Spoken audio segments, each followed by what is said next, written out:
I mean, let's talk about the elephant in the room. We're black, and we're also homosexual. Do you ever face hardships with those two minority groups, placed upon your identity? At school, it was a bit difficult because kids can be really evil. I think they're the closest form of the devil sometimes. That's accurate. Well, surprisingly not. Like, science is full of gay men. They are non-brown gay men. If anything, it's been a benefit because we are brown. There are mechanisms within the government in an effort to promote diversity. I am a kind of a number of, we met our quota of our diversity. I always say I had two disadvantages that I always had to face. Not many success stories come from a colored community. I got my real estate license because I was running out of money, which is a joy because you're not constricted by an 8-hour day. A lot of jobs, if you work in human resources, you're not allowed to take your work home. If you're a performer, which I am also, there's props you can't take home. You have to practice with them at the studio. Do you have any words of advice or wisdom? You have to love yourself and you have to know who you are so that you can navigate yourself through this journey.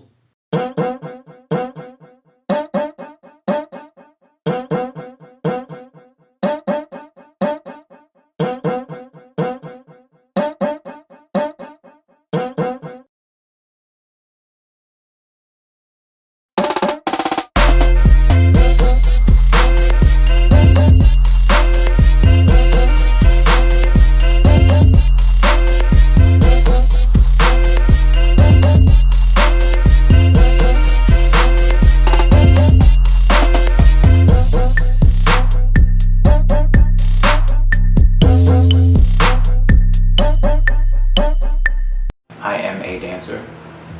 Not many people know this. I love to dance. Dancing has always been a huge part of my life. Not many people know this, but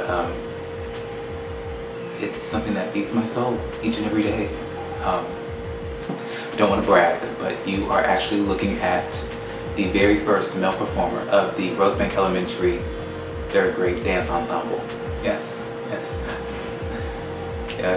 I didn't want to brag. Actually, I think I still have the shirt somewhere.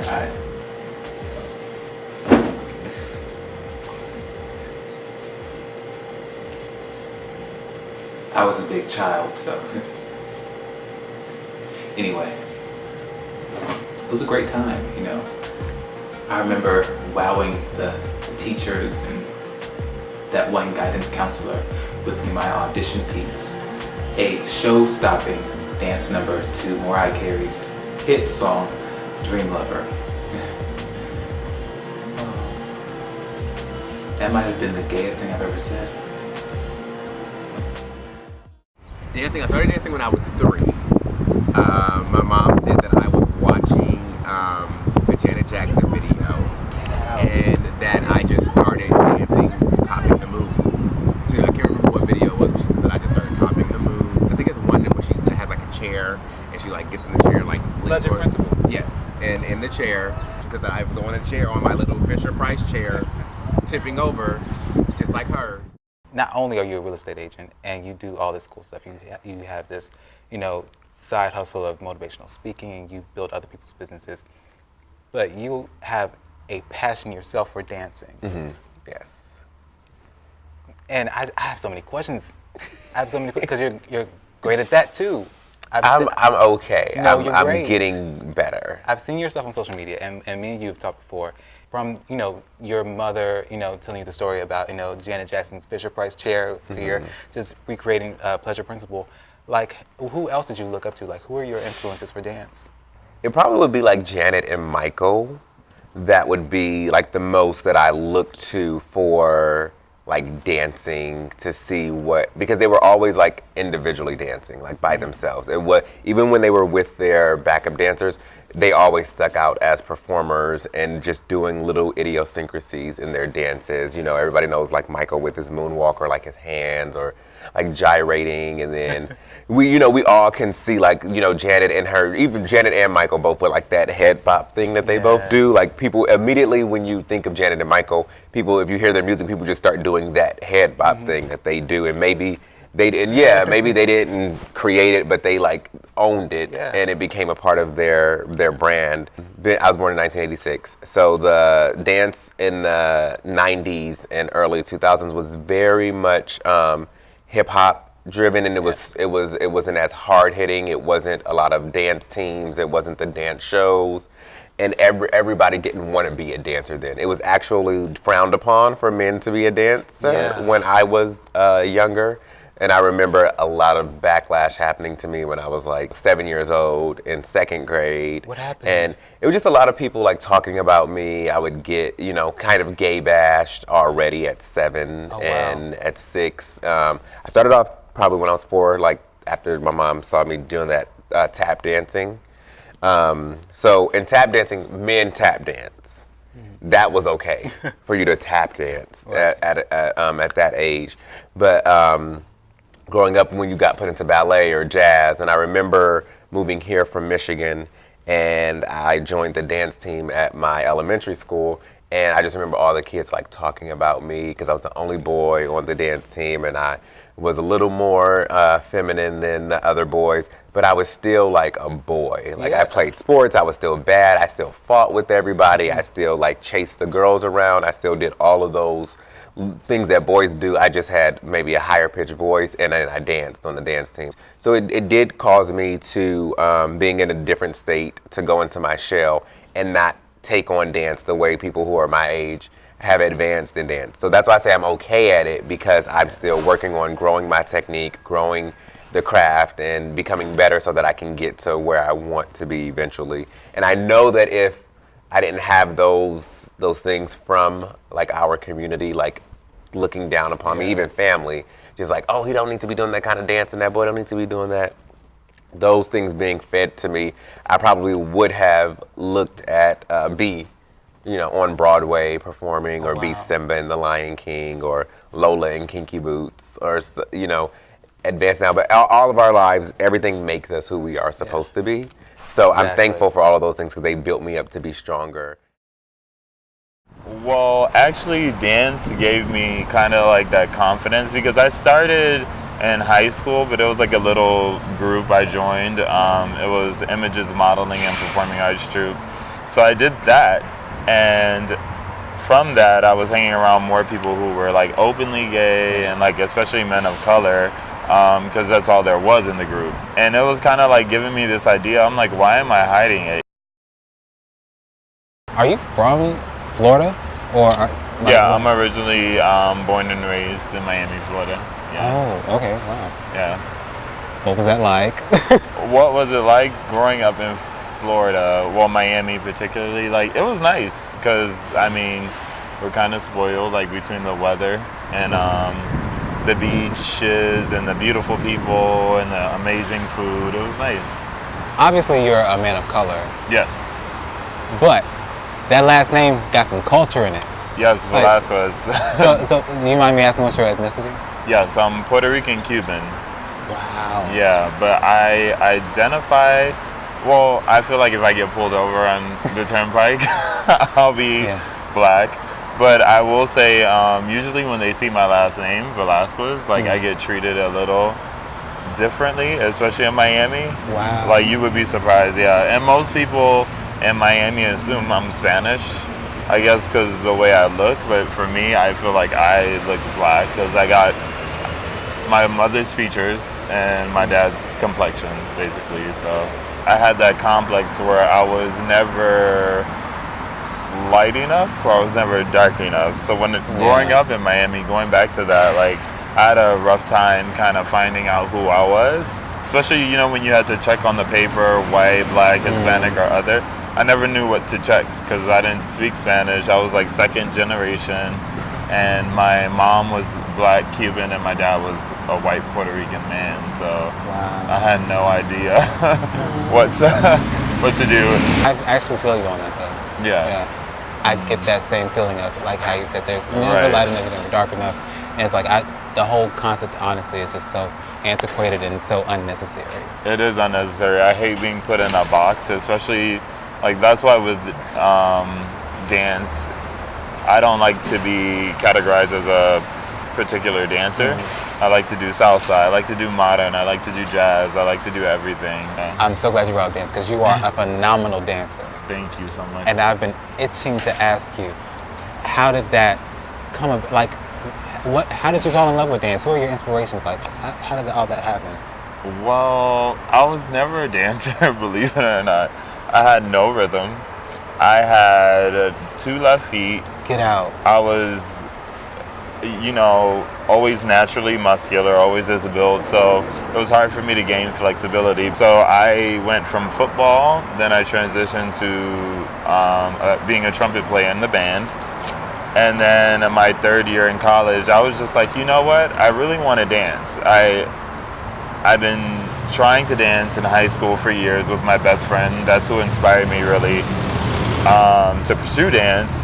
And I remember looking at his shows and looking at his flexibility, but still his strength, because we were kind of built the same.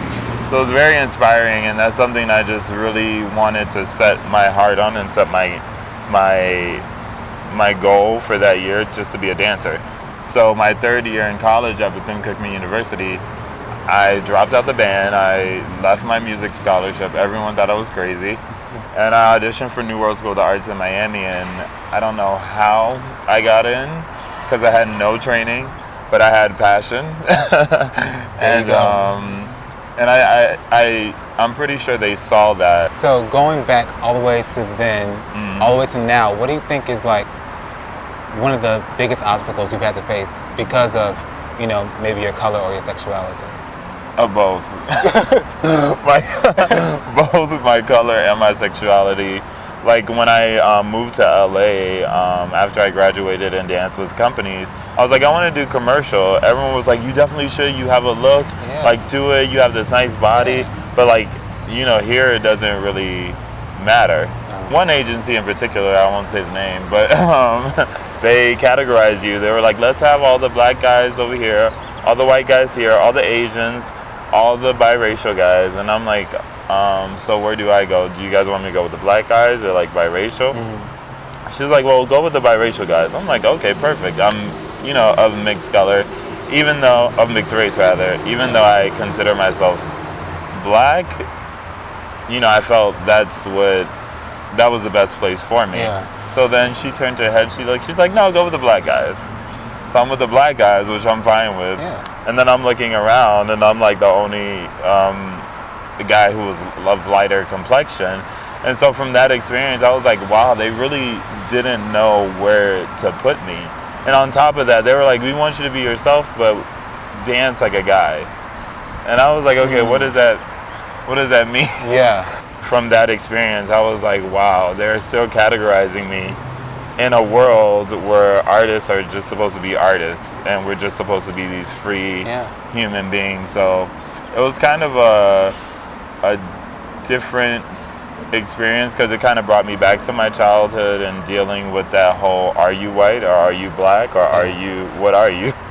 Or, being gay, like hold it back, so. Yeah, I mean, you deal with it every day. You just have to find,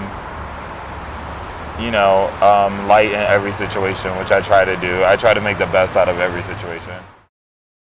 Because I love Tennessee, and that's actually where I got familiar with you because we went to college together, and right. I knew you for your dancing. Yeah. So, but I didn't know that you didn't start that until you got to MTSU. How did you get into dancing? Like, how did that come about? So, let me see. I think I started my sophomore year. So I didn't even start my freshman year. My sophomore year, I think my freshman year I was like, I need to find something I need to do. I did track. So I didn't like it because it was so hard. Like I was really good in high school, but then, this is a whole nother level. Yeah. And all we did was rehearse. Not rehearse, I'm sorry. I'm thinking of dancing. We practiced. So then, one of my friends who doesn't even dance now, she was like, this thing called Impact. I just got on the show or whatever. I'm like, what? So she slid in the show last minute. I went to go see the show. I loved it. And I was like, I can do that, And I was really shy. And I just went to the rehearsal one day. I met all these new people, and I just started dancing. And it was just like, I guess I was kind of good at it. I wasn't as good as I am now, but I was like, good enough to be in the show. And then I just kind of made friends, and I started dancing. I loved it, and I just kept it up. That's all kind of fairly new, but it's what I like to do. So, What did you like to do before dance? Like, what was your passion then? art, drawing. Okay. So cartoons. I've been drawing since I was 3. Had coloring books. I like to draw my own characters, and I started doing that. And growing up, I was known as the artist, like middle school, elementary school, high school. Never would I thought I would be dancing until I got to college. So they're kind of opposite, but I want to do both. So. But it does come together though in a way, 'cause Yeah, it's all art. you know? Definitely. So now you're out here in LA. Yeah. What's been the biggest challenge for you so far, like being out here and trying to accomplish your goals and dreams and whatnot? Especially, there's a lot faced against us as African Americans already, but then we're also still fighting for LGBT rights. So There's a lot of like gay guys that dance, and when it's time to dance like a guy, it's kind of hard for them to do that because they're more feminine or whatever. But they want you to be like a guy, like out here. So even if you're like real feminine, you won't get booked because you're kind of you're not dancing to be a girl. You know what I mean? And they don't want to see that. I mean, a lot of guys do, and it's fine. It's good to be able to be versatile, but you have to be able to like switch it. that's not the first time I've heard, oh, we want you to, dance like a guy. Yeah. And there seems to be some type of pushback when it comes to any type of femininity in dance. Yeah. When the whole art as a whole is very whimsical and flamboyant itself. Where do you think that comes from? I think now it comes from it's what you see on TV. They still want the boys to be desirable to like women, and I guess it's like any other artist. Like if Justin Bieber just so happens to be part of the LGBT community, we would have no idea because he needs to be portrayed as this, hot, straight man. But then you have artists like Madonna who does, she doesn't care at all. Lady Gaga. So we have our outlets. There's still outlets that we have, but we don't have enough of that. Yeah. You know what I mean? When I feel like dancing like a man, I feel like dancing like a man. When I feel like dancing feminine, I feel like dancing feminine. And I feel like I should be able to do that. In Tennessee, when I was dancing, I used to go to Atlanta to like audition and stuff like that because it was the closest city. They were really hard about that. They were just like, look, like we don't want your shirt tied around your waist. If you're a guy, you're coming in here, take that off. Like we don't want to see that. We want to see you dance like a guy. You need to be strong, masculine, stuff like that. And I guess that's fine. I don't have a problem with it because that's if you're trying to book a job as a guy, they want you to be a guy, So I don't mind that. As far as being black, if you're black, like nobody wants to. Black people are less accepting to feminine guys, to me. Just from what I've seen, like they'll bash you and like that's not. Even like now, I know you've seen on social media the new rompers are coming out for the men. I don't think it's that bad. Oh my God, I love them. And I know I would wear some. I consider myself like a pretty boy. I'm not a thug. I don't wear like big clothes. So I would wear that. And like a lot of people are just like, why would you wear that? And they're all black. They're all black people. Like, why would you? Ain't no real dude gonna wear that. Like, why not? We always say like Black Lives Matter, and but they're always like bashing their own, even just because they're gay or they're feminine, Yeah. So I have an issue with that, but I don't even like bullies at all. So when I see that, like I definitely don't approve. One thing I love about you is that when I see you dance, you're fearless. I Thank see you. and you're sometimes doing this stuff in heels. Yes. I wonder how is that for you, especially being a man of color, because in our community that's not always looked at in a favorable light. Mm-hmm. So have you ever faced any backlash with that and people seeing your dancing? Have you ever felt like you had to prove your masculinity? I guess it's a battle for me to put on heels and dance in them. It's always something that's like been in me to do, and like I've it's always been a challenge to do that kind of dancing or that style in heels because again, it's not favorable. I have a different build for a man. Like I have more muscles and more of an athletic build. So I'm always looked at as a physical, I don't look feminine. But when I'm in heels, it's like, okay, wait, what is happening right now? You do it up. And so I receive It's kind of new to me, honestly, because the first time I've been in heels before or danced in heels, back up for people, but this is the first time that I've put something out there where it's me by myself, one dancing in heels with lipstick on, nail polish, and in like booty shorts. What's the reaction And a thigh from high. So the reaction, from the gay community is amazing. It's great. They love it. The reaction from family is, a lot of my family loves it. Like, okay, so my oldest living aunt, like great aunt, like my mom's aunt, saw it on Facebook, and I saw her comment come up on my phone, and I was like, oh my gosh, what is this about to say? Because I forgot that I added her. And she was like, you look fierce, nephew. You need to be on the runway somewhere. So I was just like, okay. So for my family, it's been mostly good. There is some kind of secret snake person in my family that is like trolling my page that my mom will not tell me who it is because she knows that I'm going to go off on them and then block them.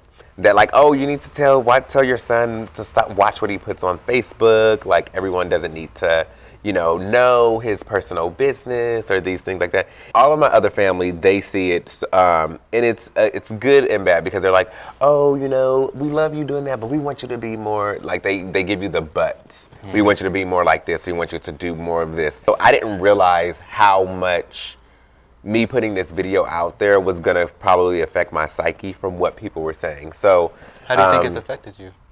I think it's affected me in a good way, but it does make me very conscious of like how I carry myself when I put a video out there, because I have, over 1,000, thumbs ups on one of my videos, but then I have 200 thumbs down, and then out of those 200 thumbs down, you get, 10 to 15 people that actually feel the need to make a comment and tell you that, you look a mess, or you need to, lose. I was told that I need to lose weight and get in shape and start over and try it again. I want to know, what is the biggest misconception that you may face as a dancer? Like, what do people get wrong? They just think that dancers, I don't know, like hoes. Like, they sleep with like choreographers. People do that. That happens out here. Like, people get to the point where, they just don't have any money. They want to get to where they want to go. They kind of sleep their way to the top, I guess. And which I've seen happen. And they, they'll hit you up, and I had a friend that he kind of gave into that, and now it's kind of like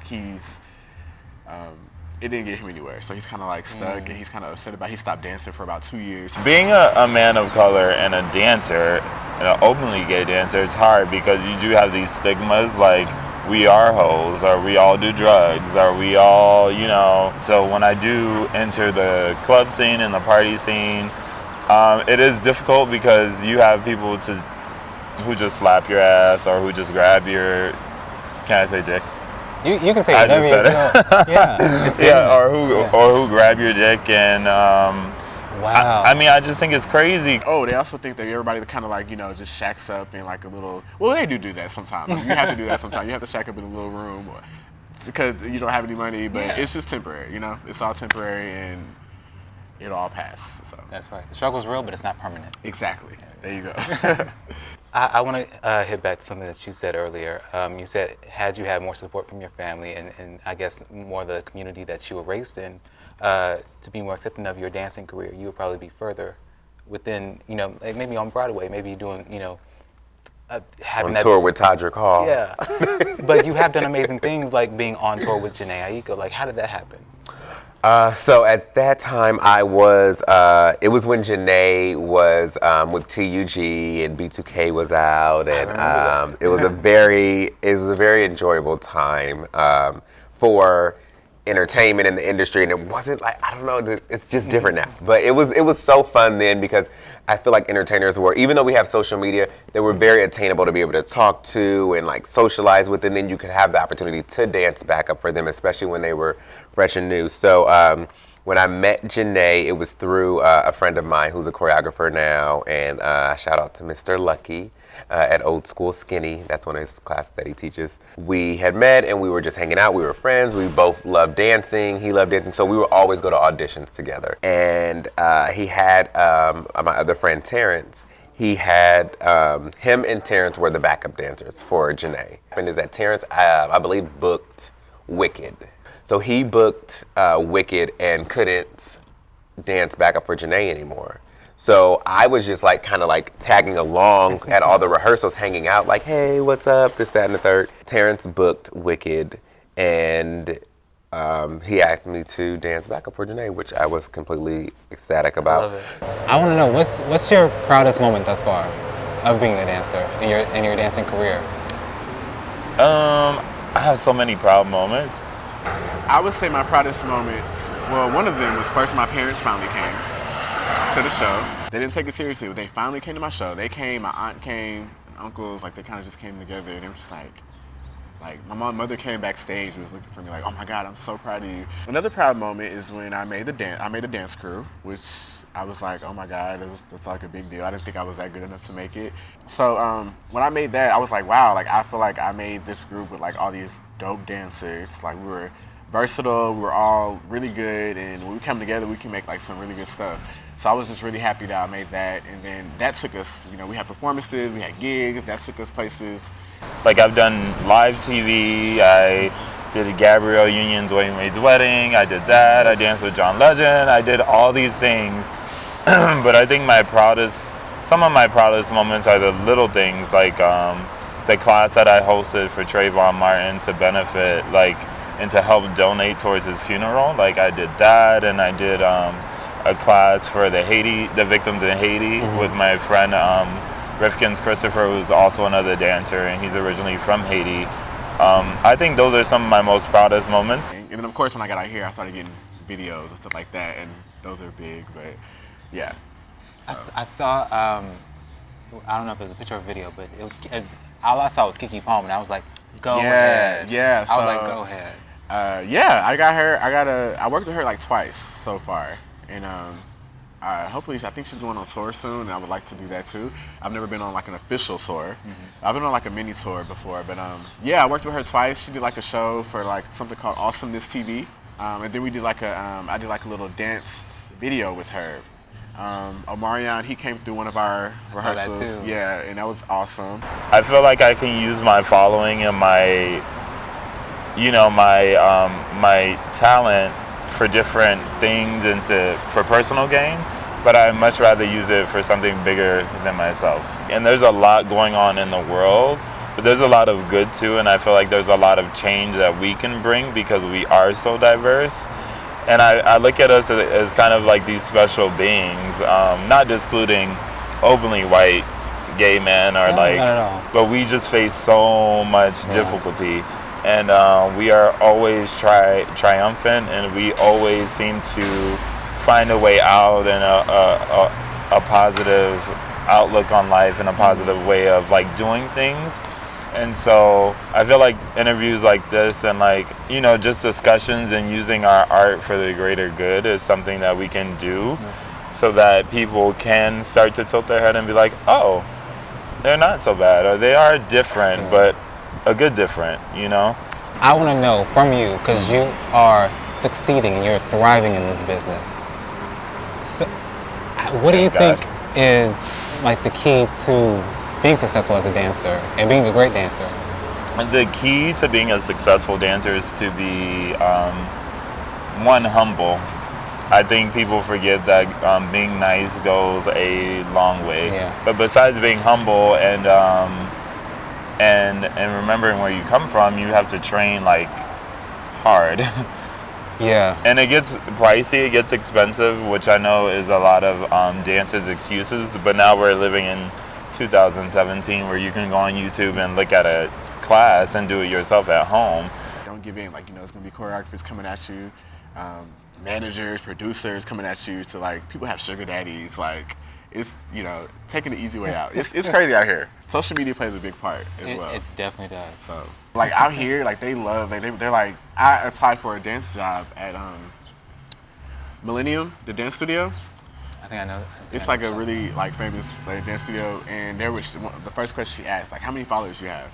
I was like, oh, okay, how about, you want to see how I dance or what, So, but it's really important. People want to see that, like who, like they want to see. It's kind of like your resume a little bit. They want to see like what you're doing, who you follow, stuff like that. How many people are looking at you, I guess. So, if you can find something that you're good at or even great at that can help fund the passion that you would like and love in life, then I say stick with it and go for it.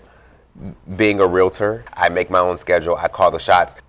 And I used to, be a store manager for a company. And it's not that is a bad thing. However, for the goals that I set for myself in my life that I wanted, I was missing out on something else that I love to do because it didn't allow me to dance the amount of hours that I wanted to dance a week and to perfect the craft, which I'm so sad that it took me away from it. But it's a learning lesson. Every chapter, like Oprah says, led me toward the path to get here.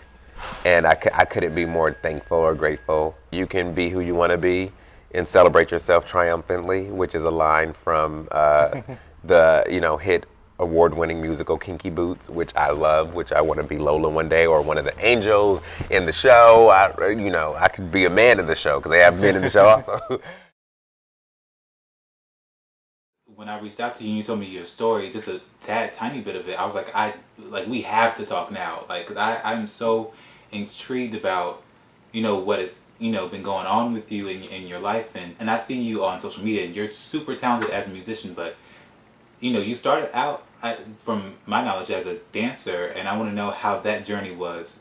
I put it out there that I do it, but I really don't be in it as much as I used to, just for the simple fact because so much stuff has happened as far as stuff been stolen, people threatening to stop anything that I do as far as shows, because I had got jumped in Atlanta on my birthday last year.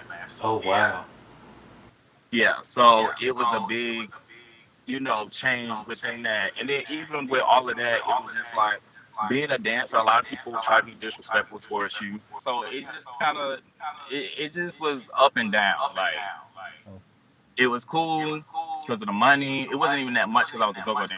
I wasn't a performer. You know what I'm saying? I wasn't doing all of the splits and the tricks and stuff like that. I was on the box or just walking around being sexy. But like I said, it had its perks to the point where it was just like, okay, cool, social media popping. Get to link up with other people and be in cahoots with the owners and the promoters and stuff like that. But then I got spiked probably last month because I had started dancing in Orlando. And they didn't do anything about it. Somebody spiked my drink. They didn't do nothing about it, and they knew. And then they replaced me.